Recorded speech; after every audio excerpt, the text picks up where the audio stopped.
Hello, myself Piyush Antandil, working as Assistant Professor in Electrical Engineering Department of Mahatma Gandhi Institute of Technical Education and Research Center, Nosari. And my name of subject is Signal and System, which comes in third year, 5th sem. Right now we are discussing about the chapter number 1, that is Introduction to Signal and System. And this is the module number 3. In previous lecture, we already studied about the analog and digital signals and different type of other signals, that is continuous signals and discrete signals. So starting with flow of content, signal operation and properties. So there are different signal operations and properties like time shifting of signal, time scaling of the signal, time reversal, addition, multiplication, differentiation of signal and integration of signal. So let's discuss all these in detail. So starting with time shifting. So what is time shifting? As its name suggests, right now we are shifting our time of the signal, right? So let's see, suppose that we have a signal that is xt. Take one simple signal that is st and we define a new signal by adding or subtracting. Right now what we are going to do? By adding or subtracting. What we are going to add or subtract, that is a finite time value from it. Okay, what we are doing? Finite time value that we are adding or subtracting from our original signal xt. So we have now the new signal that is yt. So what is yt? Yt is equal to xt plus or minus t0. If it is plus over here, then we are adding the finite time value, and if it is minus, then we are subtracting a finite value from our signal. So graphically, this kind of signal operation result in positive or negative shift. So whenever we are subtracting, at that time it is going to be in negative shift, and whenever we are adding, it is going in the positive shift of the signal along with its axis. Okay, however, note that while doing so, none of its characteristics are altered. That is, this means that the time shifting operation results in change of just position of the signal without affecting the amplitude of the span. So span, that is the amplitude, is not going to change in the time shifting. Only the axial shift of the signal is possible in the time shifting property. So let's study this with a simple example. Right now over here, as we can see, we have our signal xn, that is at a 0 point the value of signal is minus 3, then after at a 1 it is 2, and at 2 it is minus 2, and at a 3 it is plus 3, and so over here as we can see. Now what we are doing over here, yn, that is the new signal, is equal to x of n minus 3. So whenever we are subtracting x of n minus 3, at that time our signal is going to be shifted on the right hand side. So right now the value that is at the point of minus 3 is going at a 0 point. Again the value that is at a minus 2, that is going at a point of 1, because minus 2 and 3, that is equal to 1.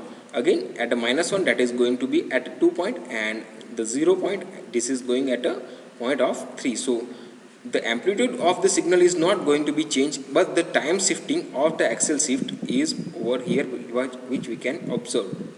So this is called as a time delayed signal. Now what about time advanced signal? So this is how we can see our time advanced signal. Let's take the simple again example of the same xn signal. Then after we are adding plus 2, at that time this is going to be shift left hand side by 2 times. So it is going to be look like this. So the signal at a 3, that is going at a 1, signal at a 2, that is going at a 0, and signal at a 1, that is going at a minus 1, so on and so forth. So this is going to be shift over the left hand side. So this is called as a time advanced signal. Okay, I hope you have cleared the time shifting, that is the time delayed signal and time advanced signal. Now let's move to the second property, that is the time scaling. So over here, as we can see, this is the simple example of time scaling. Right now we are observing these two different waveforms, that is the original signal and time shift signal. So the signal and sampling, that is the distance between these two signals, is sampled in various domain, that is sampled in various parts, that is equally distributed. So if we increase that distribution part, then we can see the result like this. So this is the original signal and this is the time scale signal. So we can increase the scale, that is the scale What is we are increasing? We are increasing the scale for the better observation and for the better understanding. So this property is called as a time scaling of the signal.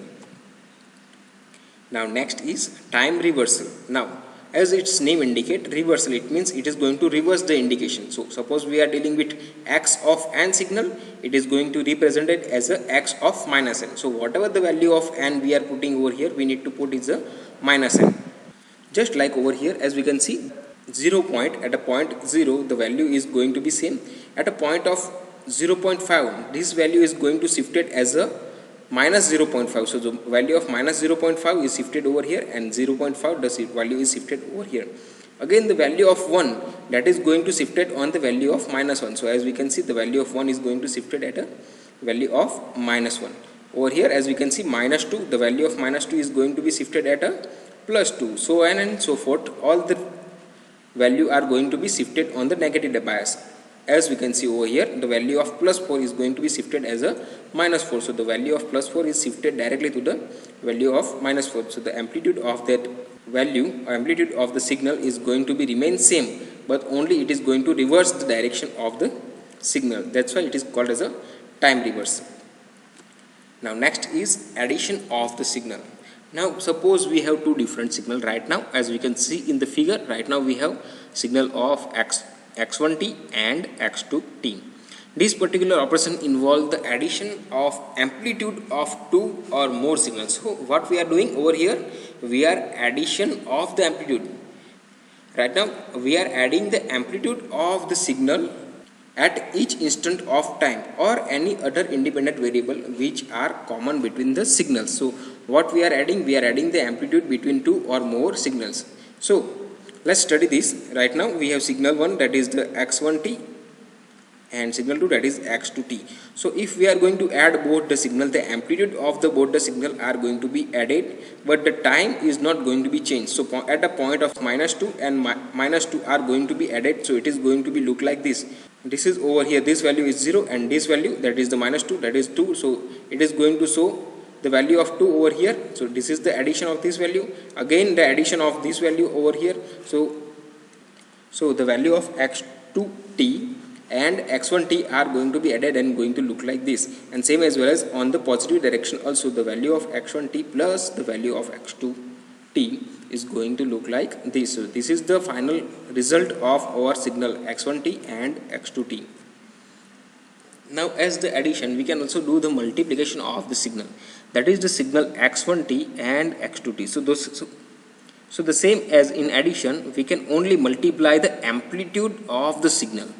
What we are multiplying? We are multiplying the amplitude of the signal. So amplitude at each and every point are going to be multiplied. So right now we have signal x1t and x2t. So yt is equal to x1t into multiplication of x2t.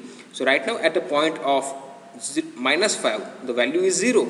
So minus 5 into 0, the value is going to be 0 again. So till the point of minus 3, the value of yt is going to be 0, and then after it is going to be multiplied with 1, 0 and so on and so forth. So multiplying 2 into 2, that is going to be 4. So the result is going to be look like this. So this is the multiplication of the signal. We can also multiply more than 2 signals also, but it is going to be little bit of complicated, right? Now differentiation of signal, this is something new. Now whenever we are putting our value xt, that is the signal that is shown by this waveform or shown by this signal, and we are differentiating this xt. So how we can differentiating dxt by dt? So the result of yt is going to be like dxt by dt. So it is going to indicate that slope is going to be directly constant, and if the value of signal is going to be constant, it is going to be 0 in the differentiation of the signal. So before differentiation, the signal is going to be look like this, and after the differentiation, the signal is going to be look like this. Okay. Now same as the differentiation, we can also do the integration of the signal. So as over here we can see x of t, that is a square wave, and y of t, that is the integration of x of t, that is looking like this. So if we are integrating each and every point of the signal, the waveform is going to look like something this. And right now if we have the signal of xt is equal to cos omega t, that is the signal of cos omega t, and if we are going to integrating the cos omega t, what is the result? We know it is the sin omega t, so the result is going to be look like the sine wave. So this is the integration of the signal. We can also study the same example of cos omega t and sin omega t in the differentiation also. Now absolute integrability. Now what is the absolute integrability? Absolute integrable term is applicable to the function of time variable, that is, let's consider the continuous time signal to explain. Okay, right now we need to understand the absolute integrability is only available, or it can be only defined on limited time period signal. So we take the signal x of t, then take its absolute value and integrate it with respect to t. So if the t is going to be infinite, we cannot integrate until the infinite. So what we required is the limited integration should be all possible value of t. In this case the t is the real variable, and we plot the graph of t from infinity, minus infinity to plus infinity, that is the entire time span that is the possible. So from this figure we can complete our absolute integrability, and this figure the waveform of rt to t is a constant straight line, or we can say linear line, that is not absolute integrable. So whenever the signal is bounded in some time period, at that time we can only do the absolute integrability. Now here are some questions that are important with respect to your final examination, so please note this down. And I hope you like the session, and feel free to ask any question regarding this session in the comment section. Thank you.